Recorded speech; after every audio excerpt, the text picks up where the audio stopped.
Welcome back. Welcome back. Your man Diamond K in here. RadioFire.com. All new RadioFire.com. Diamond K in the morning. Happy Friday to you. A lot of things going on. Of course, we're going to get into it. Here on the program, we deliver the biggest political and trending news stories of the day with interviews and original reporting from across this country, emanating from our studios in Atlanta and Baltimore. The show is fun. The show is upbeat. But I got to expose what's really happening in this country. Cutting through, sifting through all of the fluff, getting to the story. Radio on Fire is Black voices giving you the American story. And, as I said, happy Friday to you. Happy Friday to you. So, sad story, actually. 6th grade girl brought a gun to her Idaho middle school. She shot and wounded 2 students and a custodian, and then was disarmed by a teacher. This happening yesterday. 3 were shot in their extremities, and they are expected to survive. There was a news conference in Jefferson County. Sheriff Steve Anderson says that the girl pulled a handgun from her backpack and fired multiple rounds inside the Rigby Middle School in the very small city of Rigby, about 95 miles southwest of Yellowstone National Park. So the female teacher disarmed the girl and held her until the police arrived, took her into custody. Without giving any other details, authorities say that they're investigating the motive for the attack and where the girl got the gun. She is from the nearby city of Idaho Falls. Did not release her name. Yeah, so police were called to the school around 9 a.m. local time. Students and staffers heard gunfire. Multiple law enforcement agencies responded, and students evacuated the school and went to a nearby high school to be reunited with their parents. Crazy situation here. Crazy. So this is, it's like one of the worst nightmares that you could think of. One of the worst nightmares that a parent or loved one, family member could encounter. Schools will be closed district-wide to give students time to be with families and counselors if need be, starting today. So, yeah, that's a sad situation there. Sad situation there. Who's to blame? Who do you blame in that situation? Do you blame the parents? Who gets the blame for that? Girl shoots 3 at an Idaho school. Notice the teacher disarmed her. She wasn't killed. Little girl wasn't killed. Little girl was not killed after shooting 3 people at this middle school. I'm just saying it can happen. She's a teacher, and she was able to disarm this young girl, female teacher at that. Why did she do this? Do we even know why? We don't know. Nobody knows. And I doubt that they're even going to be able to find out the truth here as to why this happened. Yep. So just tuning in, Diamond K in the morning on the all-new RadioFire.com. Of course, new episodes of the program drop weekdays, 8 a.m. I don't want you to miss any of our live broadcasts. In addition to our 8 a.m. program, we drop content throughout the day as news happens.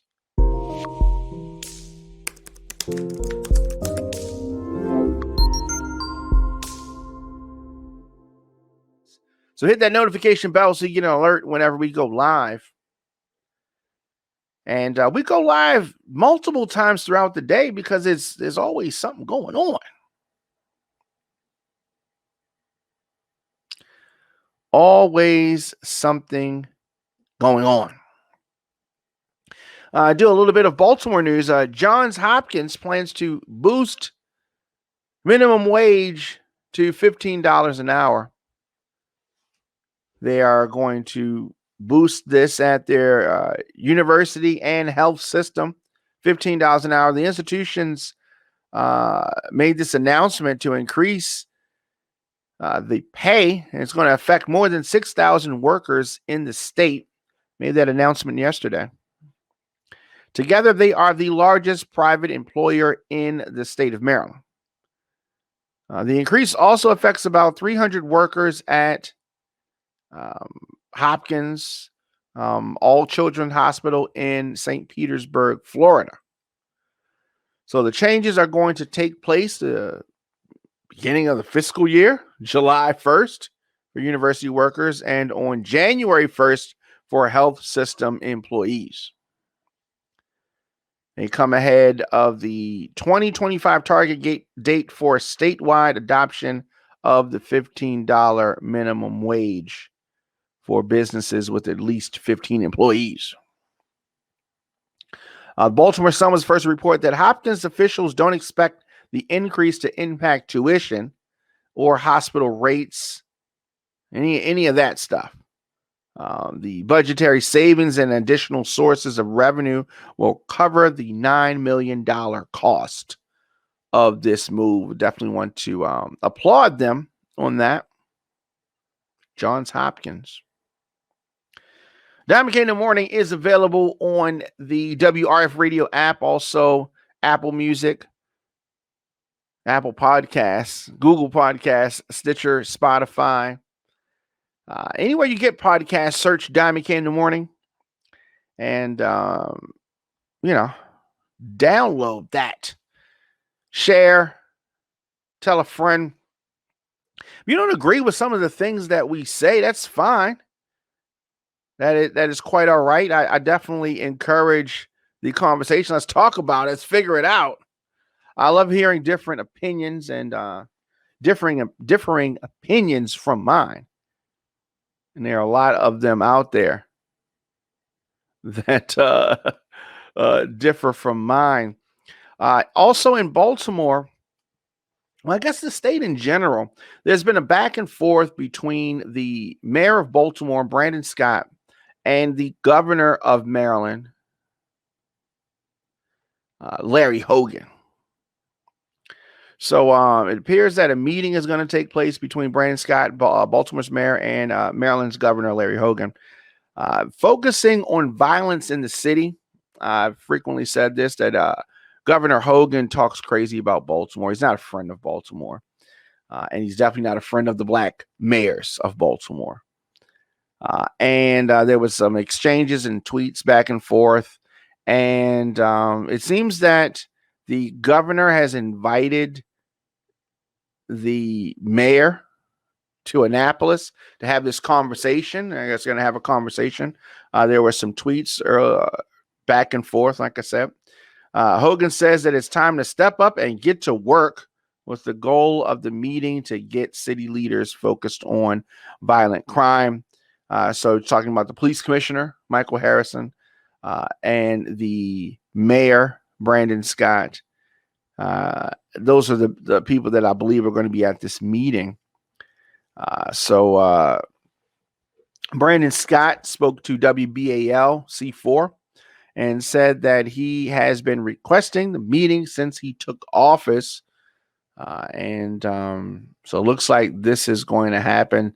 Brandon Scott discussed some of the topics that he would cover in the meeting, and one of those items is recreating the Criminal Justice Coordinating Council.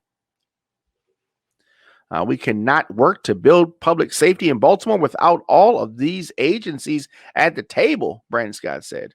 Not in a got you kind of way, like done in the past, but really about accountability.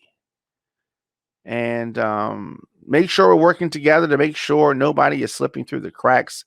Brandon Scott, the mayor, also said that although he's been making requests to have a meeting with Hogan, their individual staffs met a few weeks ago. So now it's time for these politicians to meet. And speaking to reporters yesterday, Governor Hogan said that he was hoping to hear a plan from Scott and Harrison to deal with the violent crime. I mean, I don't like his whole vibe. Larry Hogan, I'm talking about. He must hear, like he's gonna sit up there and they gotta make their case to him. Like, who is he? All right, you gravy out of here. He's a lame duck governor. What are y'all kowtowing at him for? And then the fact is like he's sending for them. No, you send for him. You come to Baltimore. You want to, otherwise just, mind your business.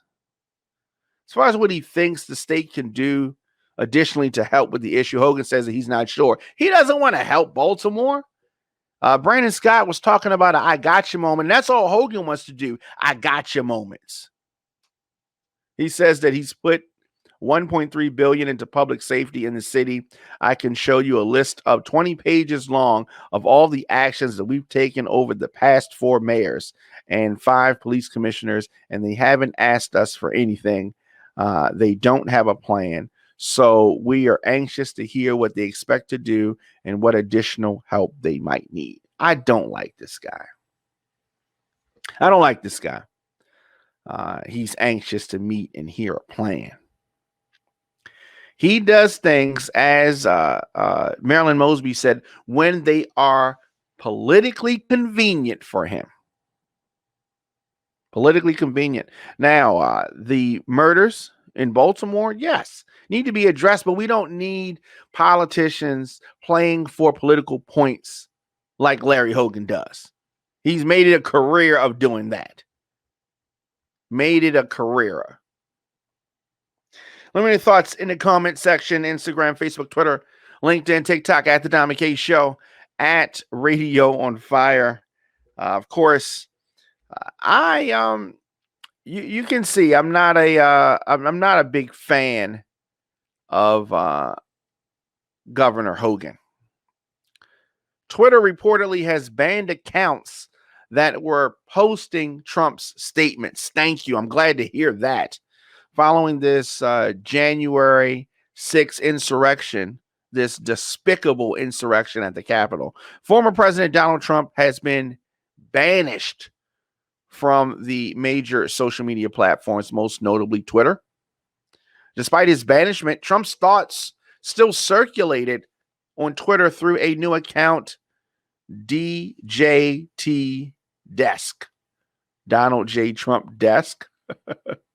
However, the social media behemoth Twitter has since suspended the account as it looks to uphold Trump's ban from the platform. Can't be banned if they're have some kind of Donald J. Trump Desk crap. Trump reportedly has a blog. Anyway, the DJT Desk account had a bio that read, posted copies from Save America on behalf of the 45th POTUS, originally composed via Donald J. Trump /desk. So they thought they were being slick, which quite obviously they were not. Twitter saw right through that. Within hours, the account was suspended. As stated in the ban evasion policy, will take enforcement action on accounts whose apparent intent is to replace or promote content affiliated with a suspended account, a Twitter spokesperson said yesterday. According to Jason Miller, spokesperson for Trump, the account wasn't set up by anybody in the Trump camp. Okay. But regardless, that foolishness is out of here. I mean, Trump, eventually they're going to probably let him back on social media. At least Facebook will. I'm thinking. Twitter, who knows?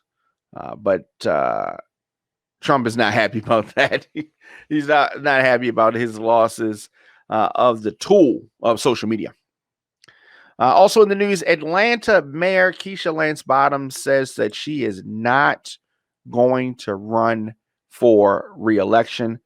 This was announced last night as her husband, Derek, and herself said they've given thoughtful prayer and consideration to the season now before us. It's with deep emotions that I hold my head high and choose not to seek another term as mayor.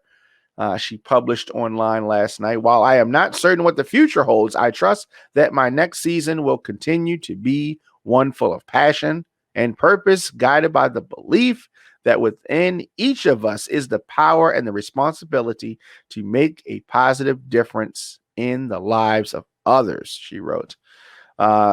Miss Bottoms wrote also that her decision was not based on an inability to fundraise, a belief that she won't win again, or a fear of competition in her bid for a second term as 60th mayor of Atlanta. She says, I've engaged in several elections, faced multiple candidates, and never once have I cowered from competition. I like Keisha Lance Bottoms. And a source said that the mayor made the announcement during a virtual call, which included members of her finance team last night. She was an early backer of President Biden and a contender, actually, to serve as vice president. Bottoms has emerged as a rising star in the Democratic Party. She has repeatedly used her platform as a mayor of a major American city to weigh in on a slew of high-profile issues through the lens of their impacts on Atlanta and voting rights, pandemic guidelines, police brutality. And, I wish her the best. I'm not sure where she goes from here, but, it's surprising. There was definitely talk out there, but she's pulling the trigger, so to speak, and she is not going to be running for office. Let me know your thoughts in the comment section. Instagram, Facebook, Twitter, LinkedIn, TikTok at The Diamond K Show, at Radio on Fire. Radio on Fire is where you can get breaking news, adult conversations covering topics that are important to Black culture. Visit radioonfire.com for our original radio, podcasts, and TV programs. You can also support the show, support Radio on Fire with a donation, radioonfire.com/donate. You can go there or join our VIP club, the Radio on Fire VIP club, radioonfire.com/join. I will be back later on today with more news, more views, more of Diamond K in the morning on the all new radioonfire.com.